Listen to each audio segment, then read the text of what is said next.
up, Grace Girls? Welcome to the Allow Yourself Grace podcast, where we focus on helping Black women change their lives by discarding negative thoughts, pivoting in the right direction, and shifting their mindset through cultivating a trauma free lifestyle. I'm your host, Courtney Kristen, educator, content creator, life coach, counselor, and mental health enthusiast living in Houston, Texas. I created the Allow Yourself Grace podcast because I wanted to create a space for Black women to share their thoughts, feelings, and stories that make them who they are without fear of judgment. Allow Yourself Grace provides emotional support and encouragement within the Grace Girls community for women in need of non biased opinions from women other than family and friends. Personal development, self care, career, faith are among many of the topics we will discuss on this platform. Allow Yourself Grace podcast is here to encourage Black women to live unapologetically and thrive in being authentically who they are and were designed to be, an entire vibe. No topics are off limits. We will cover it all. Now, grab a notebook, pen, sit back, and enjoy the show. What's up? What's up, guys? Welcome back to another episode of the Allow Yourself Grace podcast. I'm your host, and I know it's been a while, but we are back. And I have some great guests that I am excited to introduce you guys to. And I want them to tell you a little bit about themselves before we get into the episode, okay? So first off, it is Black History Month, and there is a quote that I have from Martin Luther King that I want to share really quickly. Let me see if I can find it because I went and found it earlier. It says, "You don't have to see the whole staircase, just take the first step." And so, no matter what it is that you want to do in life, always just take the first step. You don't have to know every step or how you're going to figure things out all the time. Just try taking one step, and normally we'll figure that next step out when we get to it. Okay, so let's get into the episode. I'm going to have Ms. Antoinette introduce herself and just tell you a little bit about her and their organization, which is called A Bold Story. And they are based here in Houston, Texas, where I am. And so they're going to be talking about that organization and the things that they have to offer. So Hi, yes, thanks for having us. you're welcome. My name is Antoinette Weaver. I am a licensed professional counselor, supervisor. I just added the S, so I was up to add that. And so I am the co-founder and the executive director of A Bold Story Never Ends. We started the organization November 16th, 2022, as a way to honor my son, Cameron. We lost him, unfortunately, to suicide in July of 2020. And so after that, I was just searching for a way to find meaning and purpose in all of this. And so friends of mine recommended that we start a nonprofit.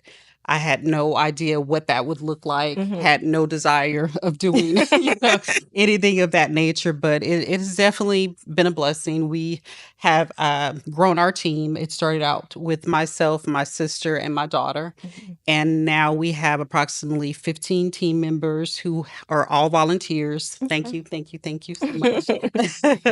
So they volunteer their time and effort to. We're basically just supporting mental health causes. Of course, our niche is men's mental health, because that is near and dear to my heart, of course, with losing Cameron to suicide. But we also provide resources and services for anyone.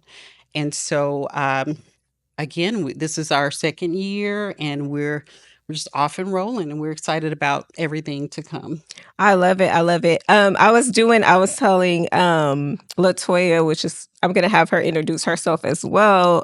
Before you guys got here, we were just talking about the organization, and I was saying that is such a great thing to have in the area. So when I saw you, I was like, oh wow, this is so amazing. And so I love that you're comfortable enough to share that, and they were, on board with you to bring your what you didn't know at the time was your vision Right, to life. So I love that. So we have Miss Latoya here too. So can you tell us a little bit about yourself and the role that you play in the organization? Hello, yes.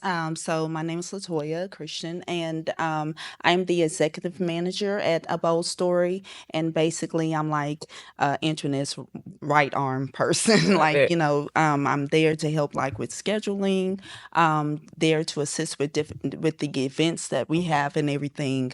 And that's my role. I also just volunteer in the different things that we do with the organization. And so I'm there. I really enjoy working with the organization. I really just watching it grow. It's just been amazing, and just working with everyone that's on the team. So I love that. I yes. love that. I love that. And so we're going to get back to some of the events because we talked about that a little bit. We're going to get back to that because I'm going to have Mr. Jonathan introduce himself and let us know the role that he plays. He's over here bringing us germs, y'all. We're just Weather joking. has not been good for me. So I'm Jonathan Thomas. Um, uh, I serve as the men's liaison Yes. empowerment, Yes. right? And so I'm new to the team, but I'm grateful to be a part of the team. Love it. When I met Miss Antoinette, I knew that I wanted to be a part, and however she needs to use me, I want to be used, because as she said, in this space and this what we're dealing with in society as Black men, we definitely need outlets, and we need people to lean on, and people to talk to, and so I'm just happy to be a part of the team, and continue to want to continue to do the work in honor of Cameron. I love it. I love it. I love it. So let's talk about how you guys met. So was it like, did you guys know each other before? Like, how did that come about? Yeah, actually, Toya and I are what is going on 20 years. Oh, wow. Yeah, so we taught together actually. I was a first grade teacher in my former life, and Right. Toya joined our team. I was a team leader at the time, and so we taught together. And then we actually both went back to school to start working on our counseling degree. Toya ended up taking a different route, but I did that and became a school counselor. So that's how Toya and I met. Okay. JT was kind of just by chance. It was actually a good friend of my sister's, is a friend of JT, and we were doing a community mental health event. And so she shared the information with JT, and like you said, he was like, okay, I need to be a part of this. What I can I love do? it. Yeah, he showed up for the event, and I was like, we were definitely like, come on in, because Yeah, it's been we women. definitely need more males. It's Yeah. been women. And so when he expressed that interest, I was in heaven. I was like, come on, you have to come on board. And so we tasked him like within the first month of starting our first men's group. And so he took that ball and ran with it. Oh, So, wow. yeah. I did a little research. I was on your page. So I did see a lot of like interaction with kids, I guess teenagers and stuff like that. So can you tell us a little bit about that? Like when you're working with those groups, how do you, how does like someone get involved with the groups? How does that work? Right. So with our men's group, when we decided to do this, we did it in the spring. We did a 12-week group with men. Just talked about fatherhood. Okay. We started in March. We ended in June. When we were coming to a close, the guys kept talking about, when are we going to do this again? Like, how can we get together? And so I needed a break to recharge. And kind of along the journey of the process, I was telling Miss Antoinette, I said, we can replicate this formula and do it again and keep doing it. And so that's what we did. We're in the process of doing that now. So in that time of us taking a break, like I said, I had a chance to recharge. Guys kept asking when we're going to do this again.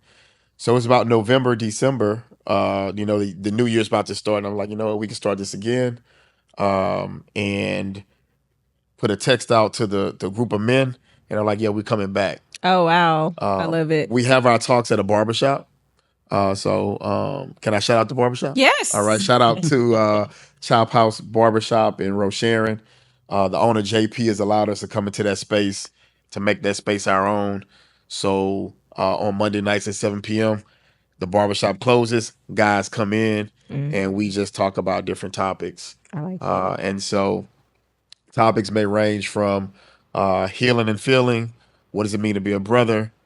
Our most recent topic, reflection and growth, and just how to be overall better men. I love it. I love it. And it's so funny how we don't realize that people need these spaces sometimes. And you're like thinking like, maybe I'm gonna have like one or two people, and then it supersedes your expectation to a point where you said, okay, hold on, I gotta recharge and kind of rethink this and kind of redo it. And it's just, I love how everything just kind of aligned. Like the barbershop, they got on board with what you were trying to do and kind of opened their doors. So I love that. I love that. And so I want to talk about the events because you mentioned you guys had a gala. I know everybody says it different. Gala, gala. I don't know. I say gala. But tell us a little bit about that and kind of what you guys do at the gala. So this was our first. We just celebrated 2 years with the organization. And just there, we just kind of got a chance to kind of relax. We put in so much hard work, of course, willingly, and we were there. We were able to mingle, with others. We were able to. Antoinette and her sister and daughter were able to give just awards and like just gifts to those that have really supported the organization. So it was really just a time to just enjoy the moment, just enjoy the fact that we've come together to do so much with the organization, and just we just kind of mingled during that time. And so that's basically what that particular event was about.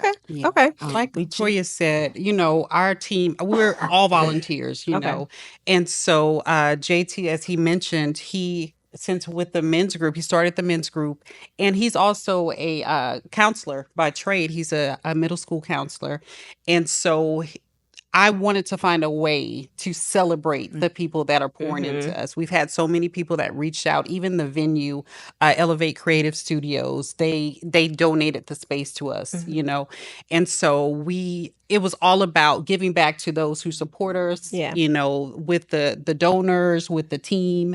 And so it was a masquerade theme, and it was called Unmasking Mental Health. And so we dressed up with our masks and, and our events. And like I said, just had a good time, was able to celebrate our hard work. Okay, I love that. So throughout the year, you guys kind of come together and come up with different events that you're doing on top of what the men are doing. Right. Yeah, they have to kind of rein me in because I go rogue because I yes, like, you have to. Okay, this wait a minute. Like, hold on. Okay. I'm like, I hear a need. I'm like, okay, we can do this. And so, but I am realizing I can't be everywhere and do all things. So I'm trying to really rein myself back. Even though I have 3 events this week, but I'm reining back.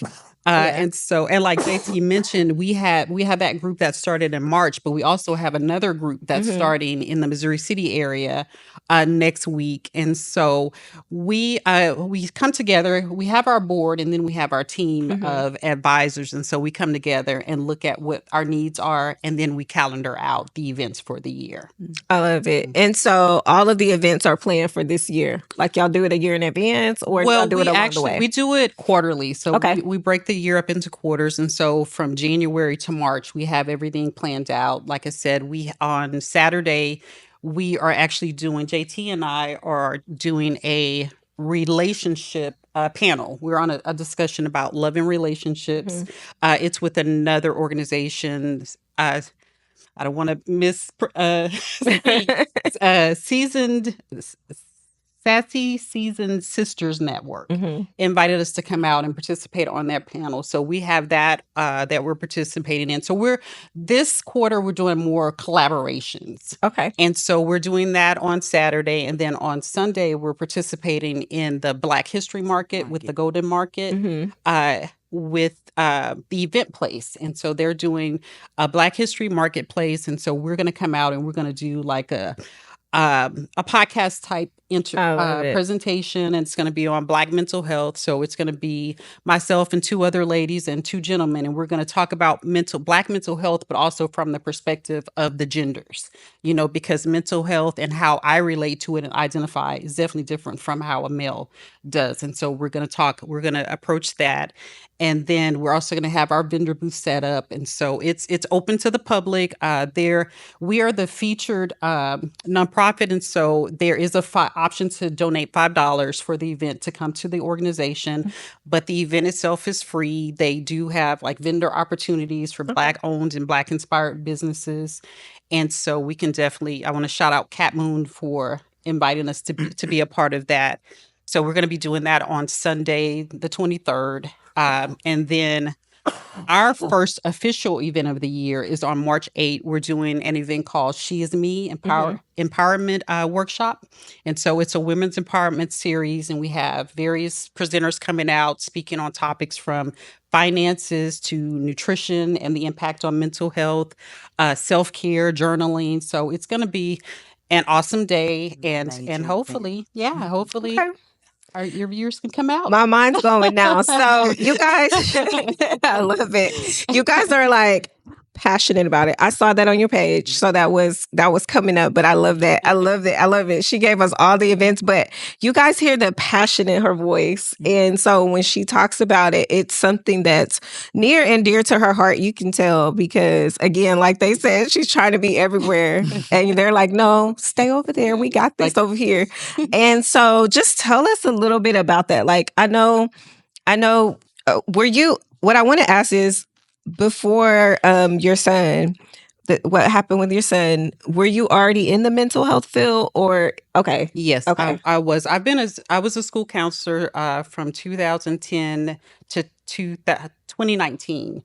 And so then I transitioned in my school district as a mental health therapist for the district. And so, of course, during that time, while I was working, transitioning into LPC, because you have to have 3,000 hours in order to get that designation.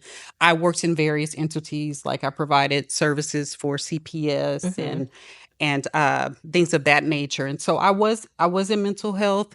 I became a therapist actually for the school district in 2019. And then of course I lost Cameron in 2020.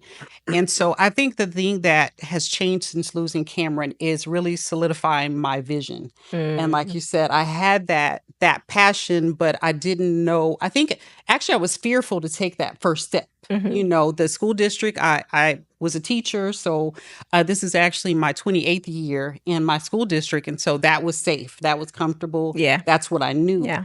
And so, there were things that I wanted to do, but I'm like, I'll just get through retirement and then I'll do it. So I think losing Cameron has definitely propelled me into my purpose and my vision of getting out there and assessing what the needs are and trying to figure out how we can help.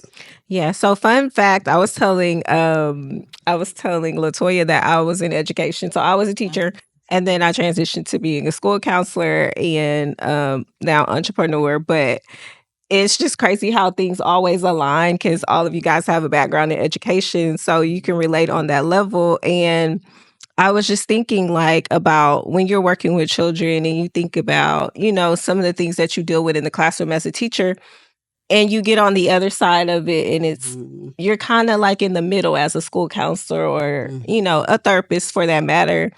And you kind of see things from both ends and both perspectives. So I want to talk a little bit about, some of the things you saw as a teacher and how you deal with it differently on this other end of now I'm on the other side of it and I can focus just on some of the needs that I saw as a teacher. But again, when I'm in the classroom, I had to focus on academics. I couldn't really focus a lot on social and emotional.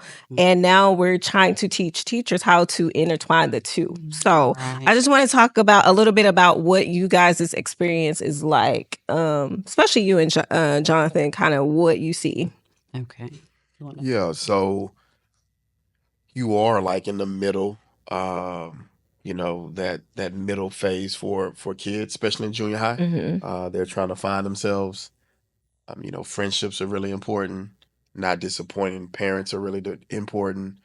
and just trying to figure out who they are, is really important. So I like to try to just make sure that, I'm approachable, because sometimes, students don't feel as if they can, you know, trust people, especially, Yeah. that's really big for them, is trust, who they can trust. Mm-hmm.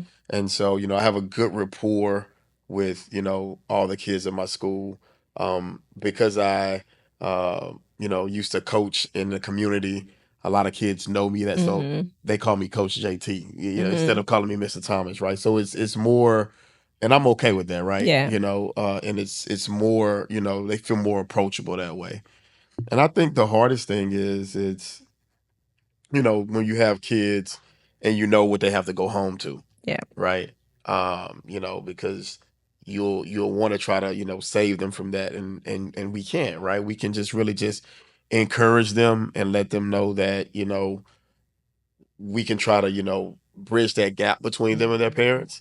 A lot of things that I like to do is, go into the community. So I may have a community night where parents can come in Mm-hmm. and they can kind of get some resources and tools on how to deal with different Yeah. things. And so, yeah, so I just try to really just be approachable and make sure that it's a safe space and safe environment Yeah. for all the students. Okay. I love it. I love it. Do you have teachers that come in to see you? All the time, Yeah. especially men, Okay. and no, so that's a running joke, right? It is. Yeah. It's a running joke at the school. Just today, I'm in my office talking to a kid. Guy comes, knocks on the door. He's like, "You with a student?" I said, "Yeah." He's like, "I'm next." I said, "Okay."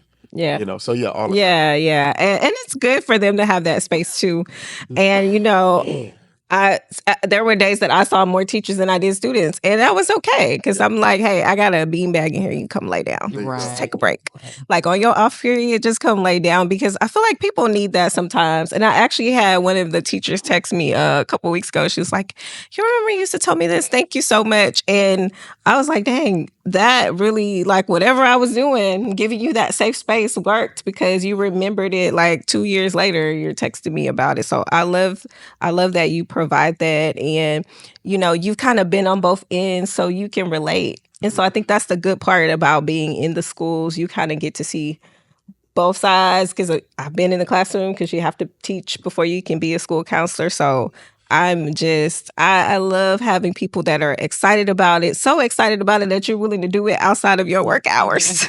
So, it's you're passionate about it. And to add too about, seeing teachers, right? We Mhm. created a Zen room for our teachers to kind of go in and just Nice. find some relaxing time, Yeah. whether it's their conference period or, their lunch break. They can kind of go in there and kind of just relax for about 10 to 15 minutes before they jump back in the mix. Yeah. So Yeah. yeah. And you said something key. You said relatable. And, sometimes, it can be even like the homeless person on the street. Like they may feel like, well, you driving this car, or you driving this, like you can't, or I can't relate to you, or you're not approachable. And so that was so good. That resonated so well. Just being approachable so that people feel comfortable enough to come to you, especially children. I want to ask you too, what are some signs that people should look for when someone may be struggling with mental health? Like, what are some things that you can look for? It can be in the classroom, it can be at home. Like, what are some things that people could pay attention to a little bit more to really see, okay, maybe something's not right? Yeah, I think one behavior is communication. When we see kids misbehaving, they're trying to communicate something, and they probably lack the verbal ability to communicate that. Yeah. And this is actually something we're going to speak on Sunday. Is it also looks very different in different communities. Like mental health in the Black community looks very different from other communities. So, that enraged driver that you see, or that, that man that's yelling at his wife, or the wife that's, has shut down and not being able to connect with their family, can all be experiencing that mental health. And a lot of times, especially with men who are suffering from depression, it's not the classic symptoms of feeling sad. It's usually anger or aggression. And a lot of them have somatic symptoms where it's it's headaches or, muscle pains and things of that nature. So the thing is, it's so widespread. Sometimes it's very difficult to identify. Yeah. So I think the key is kind of observing the behavior and seeing when those changes in behavior happen. If you have someone that's outgoing and all of a sudden they shut down, and then sometimes it's the opposite. It's people that are usually more introverted. They may become more where they're out there and they're partying and they're, so their behavior has become extreme in that opposite direction. So I would say just extreme, any significant changes in behavior. I think also with,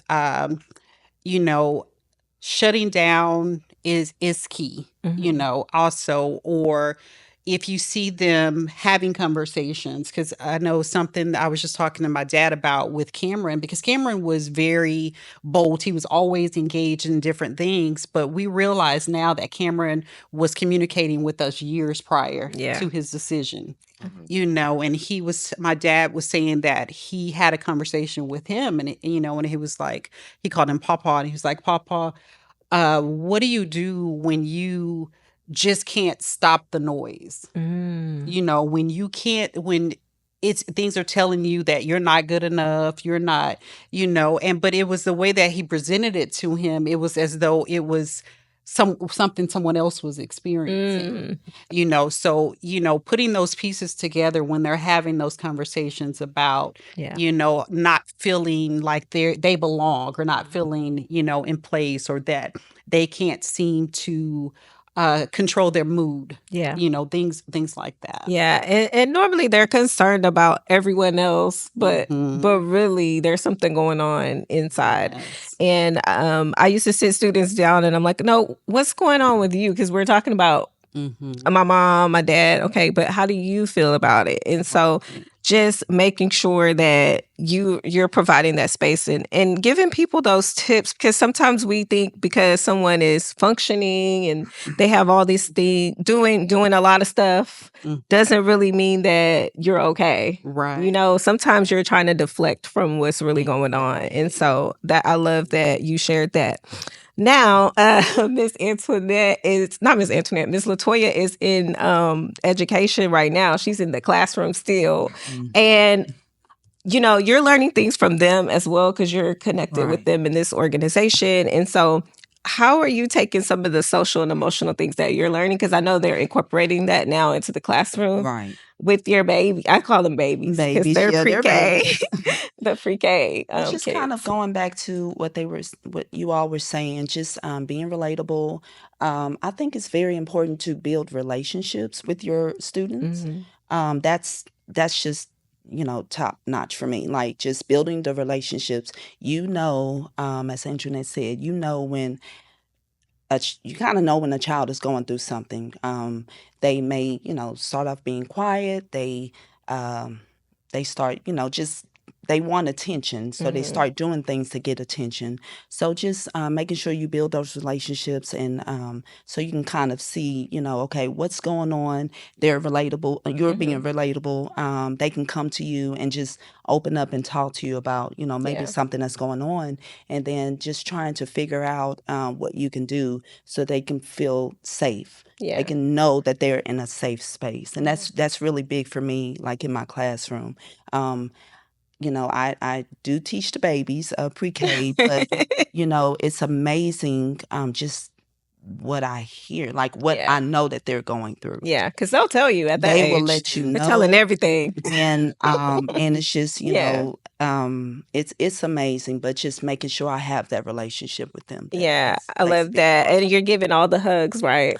All the hugs. All day. All of it. I'm a hugger. Day. I'm definitely a hugger. All day. And they want to hug all day long. Yeah, so. They do. They do. I taught junior high forever. So when they were like, you want to go to elementary? I was like, no, I would never go there. No, why would I do that? But when I got there, I was like, oh, so this is what we're doing. So then you have to adjust because they are like hug every day, all day. So yeah, okay. I love it.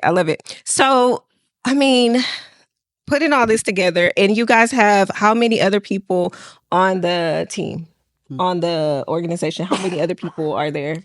There's about 15 who are on the team functioning in different capacities. We do have, in addition to that, we have like consistent volunteers.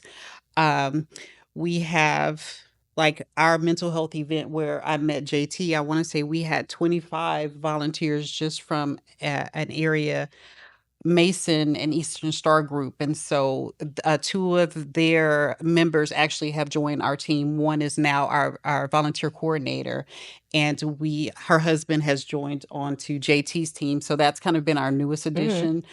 We've created a men's empowerment team. And so right now we have 4 gentlemen that are working alongside JT.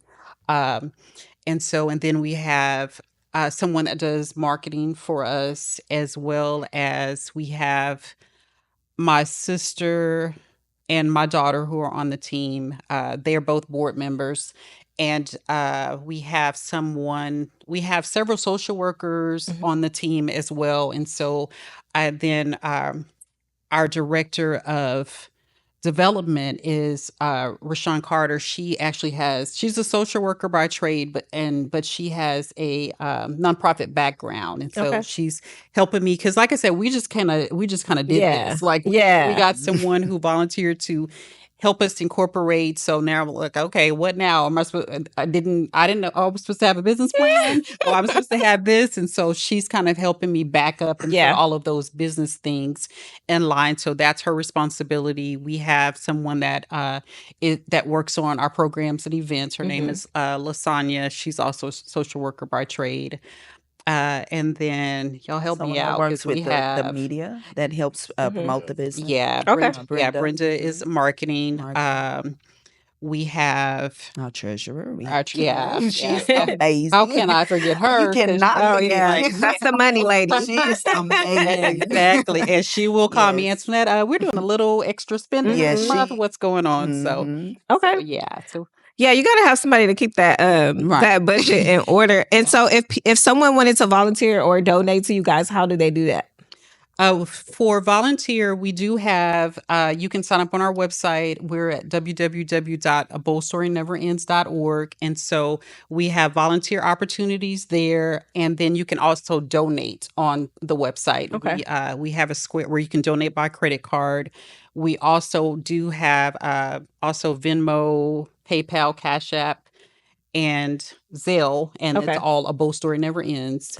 I'll have it up on the screen for you guys. Okay, great. Yeah, so we're always looking for volunteers. The way that we communicate with our volunteers is once you sign up with us, we send out like communications. We use GroupMe right now. And we let them know what events are happening. Just like I said, we have this event coming up in March. So even if it's just, I want to help you get the good, the swag bags ready for the event, or if, with content, because that's huge. I'm sure. trying to we're trying to build that social media following. So we do actually have someone that's just coming aboard. She's just volunteering. She actually lives near the border area, and she's a mom raising 3 kids with autism. And so she's volunteering by providing content from the perspective of a mom dealing with her own mental health, because she's suffered from what she thought was anxiety and depression all her life, but now she's just realizing that she's also on the spectrum. And so she's going to be able to provide that spectrum. So I mean, we accept volunteers in so many different ways. Like I said, unfortunately, we are not at the position yet where we can pay employees. And so any time element, I always have people that are kind of apprehensive to join, because I think I do kind of intimidate people with my passion, because they're like, I'm not going to be able to measure up. And I'm like, I don't expect you to be me. This is my baby. So of course I'm working overtime. But if you just tell me I have one day a month or one day a year, I'm like, come aboard, because we have something that you can do for and there's a space for everybody, guys. So don't feel intimidated. I always say, get in your lane and stay in your lane. I tell my husband that all the time, because we work together, and I'm like, "Are you in my lane today? No, get over here in your lane." See, So what they have that's to all it remind me is. of. Yeah, Like, stay in your lane, Antoinette. yeah, yeah. But it also, I just have to shout out my team because they Mhm. are so amazing. Because, like I said, JT, he's also known as the counseling coach. So he has his own things that are going on. Yeah. And that's another thing. People are like, well, I don't have time. I'm trying to build my brand. But if your brand is related to mental health, why can't our brands work together and make it happen? Yeah. Because I can't be everywhere. But if you Mhm. are someone who wants to do trainings or presentations, This is a then good way to practice. let's work get together to it. because I want you to grow your brand. It's Yeah. not about a bold story never ends. It's about reaching people and helping people reach their potential. And so if I can promote the counseling coach, I'm doing that all day, Yeah. on my page, because that's not going to take away from what I'm doing. Yeah, because there's a common goal there. And that's just Exactly. to have the resources, the space, the events, anything that the community needs as far as mental health goes. You guys are there to work together as a team. And of course, they're going to know about your brand because you're there and you're presenting the information. So Exactly. it's so amazing how even though you guys are all leaders in your own right, you can come together and still work together to make this happen. And they saw the need and they said, where can I help?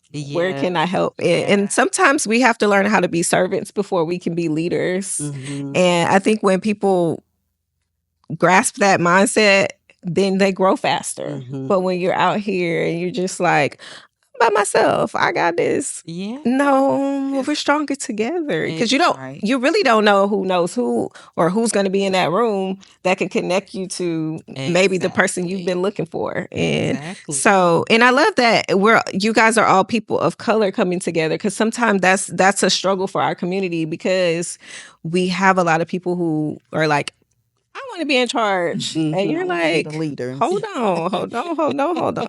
Like, for real, because you can only let people go so far. Right. So, We can't have too many chiefs. Yeah. But like you say, you can be the expert in your lane, but we all have to be on the same road to get to where we need to be. Yeah. And I have to take a moment to shout out Toya with that, because like I said, we were friends first, but she was just like, she was always like, what can I do to help? I love it. And it started out with, okay, I'm going to give you a monthly donation to help you with your cause. And then, I was telling her, I was like, come on board. She's like, I don't know, what am I going to do with the mental health? And I was like, you're going to support me. And, she's stepping newly into this role as executive manager, because she was like, Antoinette, you're doing too much. You're going to break. So what can I do to take that load off? And you seem like a planner, like strategic and keeping her on track. Yeah. Because the people, we're like, ooh, all over the place. And you're like, hold on, wait, we have so this much going on. Yeah. Like she said, I just don't want to see her break. But, we all have a way that we can help her and just each other. Yeah. So, because you're all good at something Exactly. in your own way, Right. in your own way. And so when do you guys meet? So you said you meet quarterly. Do you guys have where you talk and kind of check in when you guys are doing things? How does that work? Yeah, within, like I said, we have the board, which meets quarterly. We used to meet together because we started out as a team of 7. So we used to meet once a month and plan. But now sometimes we meet more so in silos. Like JT and I are planning with our mental health, our men's thing. So we're meeting, separately, and then we're bringing that information to the group. Okay. We're trying to actually find our rhythm, because we do have so many people with so many different responsibilities. Sometimes it's hard for everyone to jump on, because we originally agreed on second Sundays. And so then, of course, people have a church event or they have other things. So we've been trying various methods. We communicate through like a lot through GroupMe and through email. But like Toya and I meet pretty much, on the phone once a week, and then we also get together. That's our way too of okay, let's put it in some self-care. Let's have a spa day, but we're talking Bold Story, or let's go to dinner or happy hour, and we're talking Bold Story. I love it because you're building that relationship, and that's key. Like the relationships are first, and then everything else will grow. So where do you guys see the organization in the next 5 years? I'm gonna let one of you take that first. Well, I know I told Antoinette before, like, I told you before, they came. It's just amazing to see how it has already grown. Yeah. Over the 2 years. Even right before then, they were already doing some things before it was officially a bold story. But it has grown so much, and I just see it continuing to grow. Like even this year, we have the She Is Me, the empowerment that she spoke of, and that's just going to be a huge event this week, as she said. Just the events that's coming up. So I just see it growing, getting the word out there.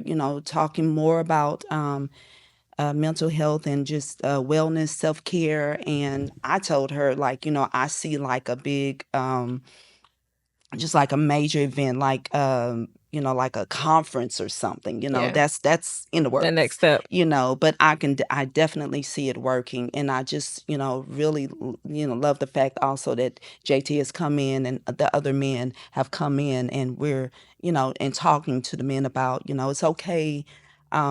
You have someone you can speak with or whatever. So just seeing it grow in that area as well. Okay. So Okay. JT. it's my vision.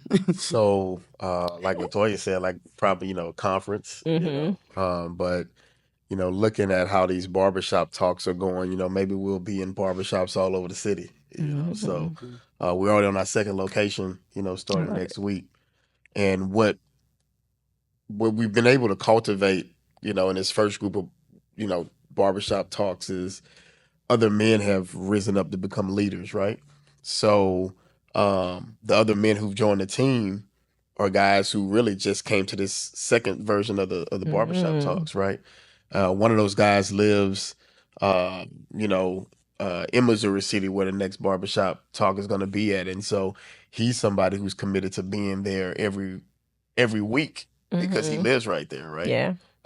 So that's the beautiful thing, is that we've grown organically with these barbershop talks, and other men are rising up, finding their voice and being leaders. So it just doesn't have to be me Yeah. at everything, right? Yeah. And I think that's been amazing to see. So yeah, right? I mean, we are now a colony, about to start in Missouri City. We gradually coming north, right? Yeah. We'll be in Houston next, right? Yeah. So yeah, that's exciting. It is exciting. I'm excited. I'm excited to see where you guys are going. I have some people in mind that I'm like, oh, they might want to volunteer. So I just love it. Like I said, when I saw it, I was like, oh my God, this is so amazing. And, you guys have your mission statement. Is that your mission statement on your Instagram? Tell us a little bit about the mission statement. I want to tell it. Yeah. So again, like when we establish, we're like, okay, what are we doing here? And so what I've gotten a lot of is mental health is so broad. Like, what's going to be your niche? And I'm like, my niche is mental health. And so my mission is to bring education awareness, because I want to help to restore lives and save lives. Yeah. Through just the conversations about mental health. So that's kind of where our mission statement is. It's just like bringing awareness and working to save lives and to restore lives that have been impacted by mental health. Okay.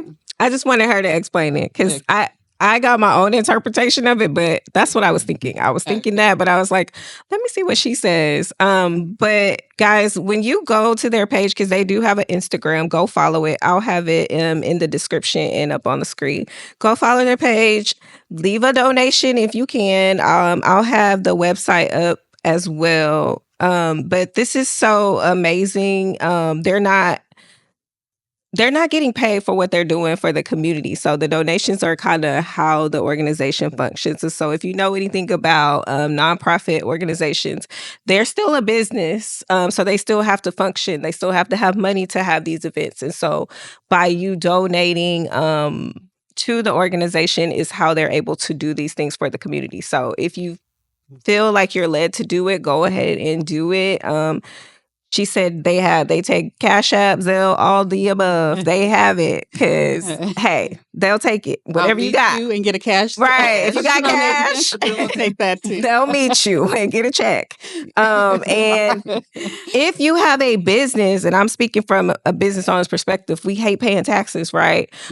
This is a good way to get a write-off. So if you're making too much money, you might as well give it to a good cause. That way you can write it off if you need and to. actually, thank you for saying that, because we are actually starting sponsorship packages. So Okay. we're working with businesses, and so if you we have different levels of sponsorship, and we're going to be rolling that out next month. And Okay. so let's say we're starting at $150 for small businesses, and so if you donate that $150 for the year, that's an automatic tax write-off, like you said. Yeah. But we're also going to promote your business. Like if you go to the website, we have an affiliates section, and so there's a direct link to those who are sewing into us, where you go onto their website. And like I said, Elevate Creative Studio is one that has constantly given into us, and so there's a link so that we can get people to use her space, to rent out her space for events.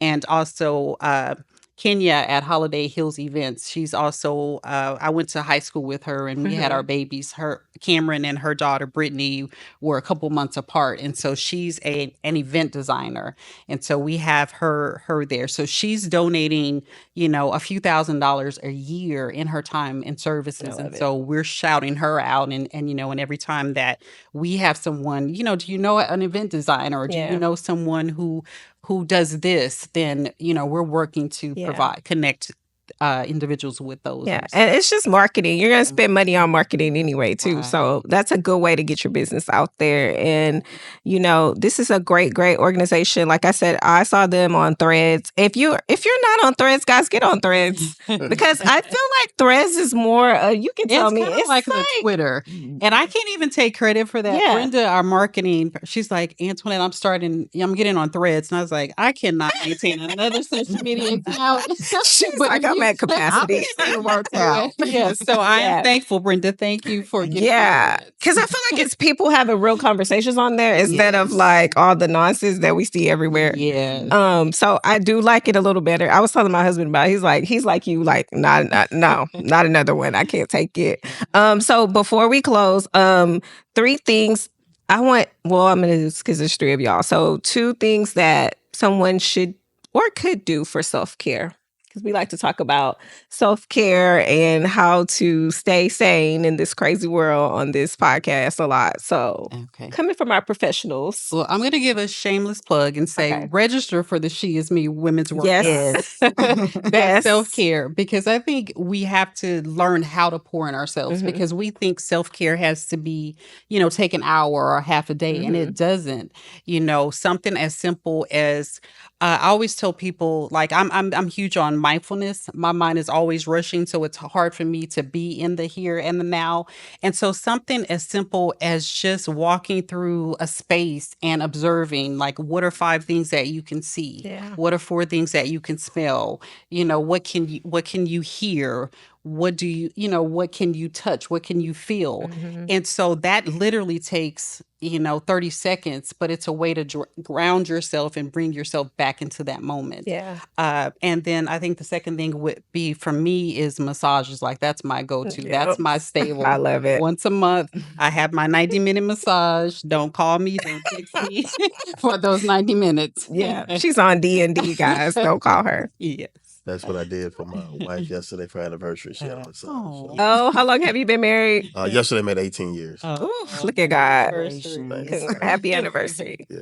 So that was yesterday morning, and masseuse came to the house. So see, that's what I'm talking about. You don't have to get dressed to go. Right, there you go. So it's on me. Yeah. Wow, this is hard. Self-care. It's hard. Yeah. We want to hear from guys, because we don't know what you guys do. In our barbershop talks, 2 of the things that were very hard for us to answer were how to set boundaries and what is self-care for men. Like, what does that look like? Like, how do we set boundaries as men? And then what is self-care? Like, we left those 2 things, like, to come back to in a few weeks. Yes. That's our homework over the next 3 weeks, to see who did self-care, right? So last night, a group of us, we did yoga and stretching. since we took a 3 week break. So last night, since we didn't meet, we did yoga and stretching. I think that was self care. You know, I know we left feeling a little bit more achy than when we walked in, but coming from the yoga instructor, that's what we needed. Yeah. So I think two things that men can do is just find some quiet time, right? Kind of like you said about mindfulness, shut your mind down a little bit. Yeah. Because I know for me personally, in this season, I was just thinking on our drive here, right? I gotta put some things, take some things off my That's plate. what I was about to say. This man he said, he got in the car and he said, "Can I take one call?" He had 5 calls Oh my before God. we pulled into I was like, I thought I was bad. He was just, I have to take some. yeah, you're gonna On have that to ride here, I was thinking, I'm like, I gotta Yeah. take some things. Yeah. So Antoinette Yeah. is gonna crash the next men's. Right. So we're gonna talk about self. Yeah. See, now you know what's going on over there. He said we Yeah. tabled it. Right. Yeah, we're Come not back to tabling it. that. That's number one. That's night one. Yeah, and so one of the things that I do personally, like I got into this hobby of flying drones. I have a few drones, and so I'll drive up to the city and just put it up for about 15, 20 minutes. And so I like doing Yeah. that, right? But for a lot of guys, that was a hard question. Yeah. What do we do for self-care? Because y'all are like caretakers and they're providers and you're just taking care of everybody. So yeah. Absolutely. Yeah. Okay. Two things for self-care. I know you need it. I know you need it. And she's Yeah. great at it. So She is. She Yeah, is. I try to take time. Well, for me, number one, I like to journal. I think it's important, kind of going back to what they were saying, like you're always on the go, you're always thinking. I am always thinking about something. So it's important for me to just take time and just journal. Sometimes it's daily, sometimes I might slack a little bit, Yeah. it might be weekly, but that really helps me. That's one way that I, just take care of myself. And I think, of course, I like massages or whatever, but I think also for me, I also enjoy nature. I guess going back to like just mindfulness, I love going in nature. Internet knows, like I'll go, walk by the lake. I love Yeah. to go walk, and I love going. It's like a particular lake that I like to go and walk by and just, being by the water and just being in nature. That really helps me. Yeah. Yeah. And I love that y'all all said something other than the massage that sometimes doesn't cost money. Cause I think people equate self-care to like, oh, I gotta go get my hair done, I gotta go get my nails done. And that's not necessarily. You could just go for a walk or, like you said, take your drone out and fly it or whatever, read a book. Like those things are free that you can do just to relax your mind and kind of quiet your mind. So thank you guys for sharing. I always share mine. I love, like she said, I love getting outside. We go walking in the mornings. We try to go every other morning, like 5 miles around our neighborhood and back just to get early in the morning. So now like the kids are going to school. The people that are out there, they're kind of like, oh, we didn't see you guys yesterday. Cause we're in a routine now, but that's just something I like to do just to quiet my mind. And then reading, I'm trying to read more, just to expand your vocabulary. I feel like when you don't read a lot, sometimes you forget stuff and your imagination. I'm like, I'm not even creative anymore. I need to be reading. Right. So I'm just trying to read more and stuff like that. So I love, those are all great things. And thank you guys so much for coming, taking time out of your day. We didn't know it was going to rain like this, guys. It's pouring outside right now. So I want them to get home safe. But I thank you guys for coming and go register for the event. Again, the website, everything will be up here on the screen and in the description. And if you can, go ahead and donate. Did anybody have anything they wanted to say? I will feel remiss if I don't shout out our other barbershop location. It's Next Level Cuts, and That's Tennessee is the owner.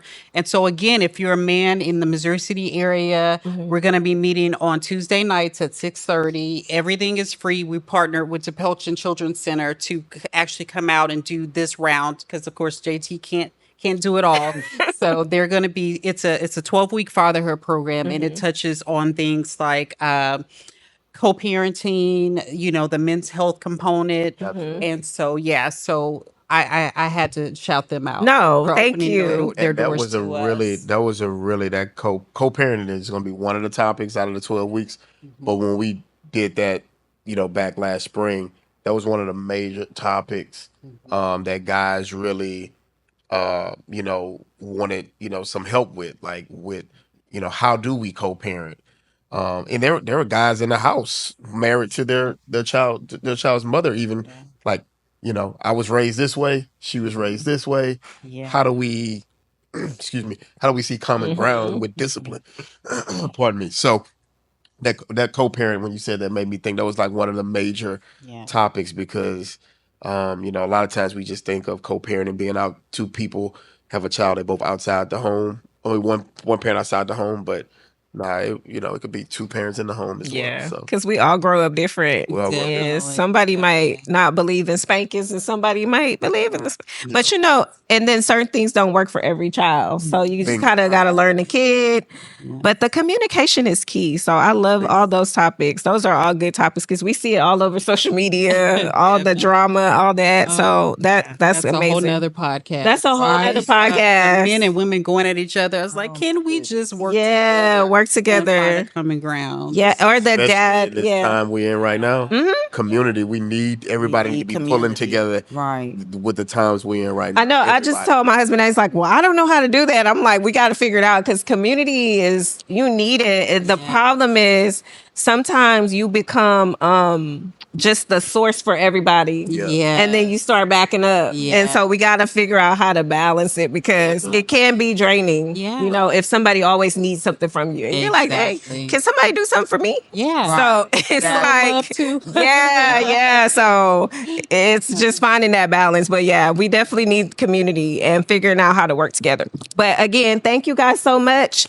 Guys, don't forget to like, share, subscribe, and hit that notification bell so you're notified every time we drop an episode every Wednesday at 12. And I'll see you guys in the next one. Peace. Guys, that concludes our episode. Thank you guys so much for tuning in to the Allow Yourself Grace podcast. For additional information about today's episode, please click the link in the show notes below. To learn more about our Grace Girls community and other resources we have to offer, head over to www.allowyourselfgrace.com. Until next time, Grace Girls, I love you all, be blessed, and continue to strive for success.